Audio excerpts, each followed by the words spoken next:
Hey, good afternoon. My name is Donald J. Sharp.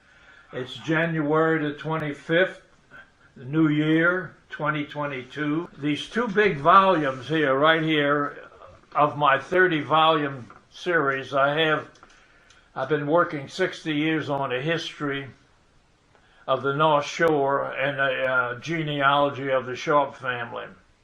And I'm going to tell you how I got started with that back in 1960. But anyway,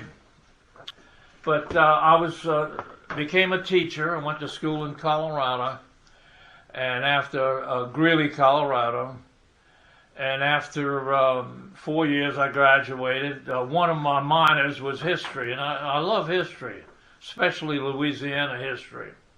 My family, both the Sharps and the Cianos, go way back in history to the earliest times of when the French first got here. But anyway, while I was, after my first year I was taught in Idaho, and then I went to California. That's where the money was and the good positions for teaching. And during the summer I'd come back to Metairie. And I would, after a little while, in those days, they paid you a scale if you continued your education and went on to get your master's and more education in your field, you could increase your salary. So during the summer when I came down, Loyola University is on St. Charles Avenue in New Orleans, and they have a good master's program in education administration. So I started to go summer months to Loyola, coming back from California. I spent almost 10 years in California, from 1953, 54, and my last year was 63, I believe, and that I left over there.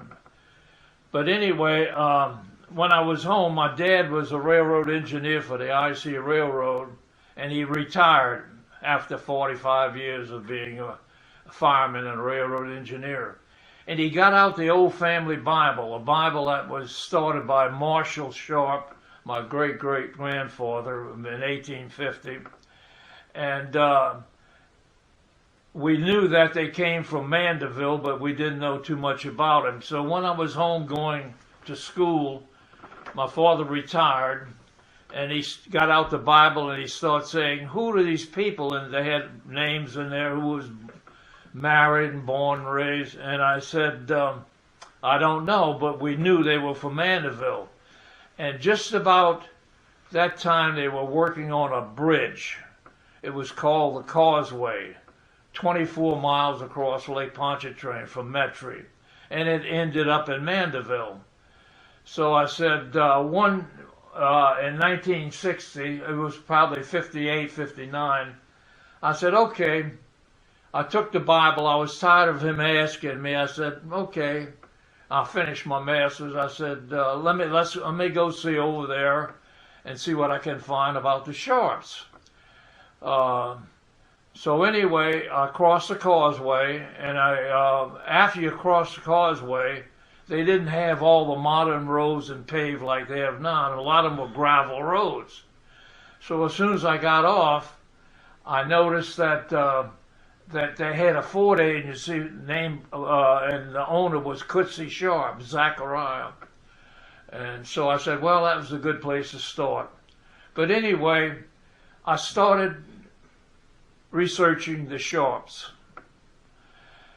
And after I got into I went to Edgar, Coetzee Sharp told me about Edgar Sharp. Edgar Sharp said, you ought to go to the Clerk of Courts records.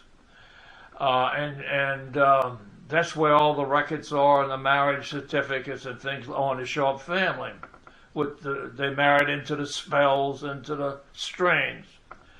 So anyway, I went to the courthouse, and got a lady down in the basement he just hired, Bertha Neff, who was going through these old records.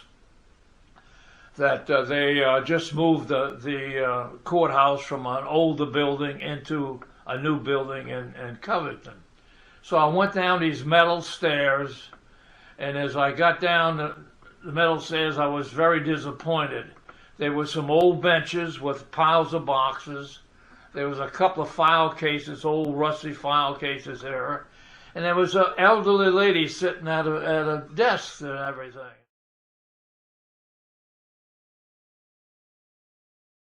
And I introduced myself, and she says, yes, my name's Parent. I was a Parent, but I married a Neff, and my name's Bertha Neff, and I'm the new archivist down here.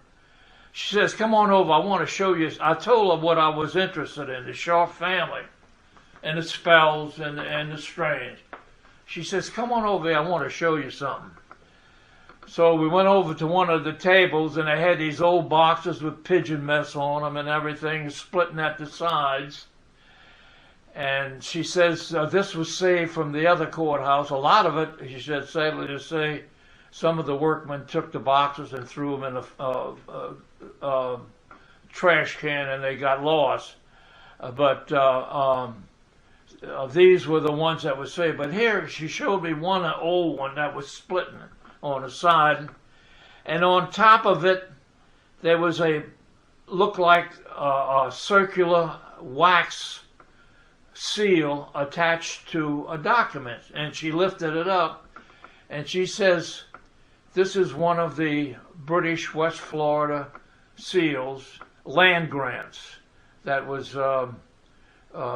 given during the British period, 1763, after the 7-Year War, the French and Indian War. They beat the French and they beat the Spanish, captured Cuba and so forth, and they got West Florida. And they started giving land grants over to West Florida, and it became later the parishes of St. Tammany, Tangipahoa, and so forth, Washington. But she lifted this up and she says, this is the original land grant the British gave.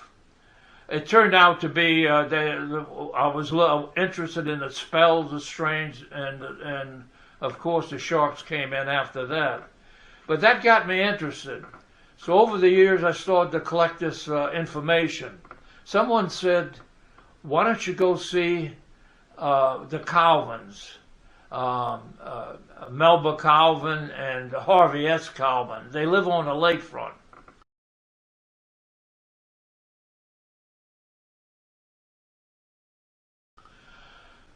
So I went over there. Edgar told me about that, Edgar Sharp. Edgar was called the Old Pelican, and he was the historian for the Sharps. But I went in and knocked on the door, and Melba came out, come on in, and then they were very friendly. He was a retired doctor. And I told him what I was interested in. He said, yeah, we're doing research too on the old boats on Lake Pontchartrain. Come on in. So we started talking a little bit. And after an hour or so, I said, let me go. She said, Melba said, why don't you stay for lunch? I said, okay, that sounds good. It was got into 12 o'clock, 12:30, and I was getting hungry. So I said, let me go wash my hands in the bath. While I was in the restroom, all of a sudden it came to me, because I noticed that Jefferson in the paper, Jefferson Parish just started a historical society. This was back in 1970, 69 to 70. And so when I came out, I said, Melba, let's start a St. Tammany Historical Society. And right away it took off. And she got Father Bro from the monastery up there. She got Bertha Neff from the archives. And there was a doctor from Tulane and Bobby Lacombe over there. But anyway, we had a meeting.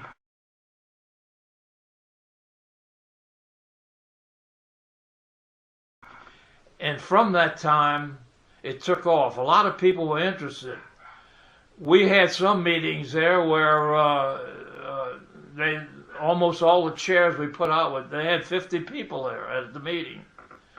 But anyway, people started to come and take interest, and I was glad, because the history of the North Shore had been neglected for a long period of time. We had meetings and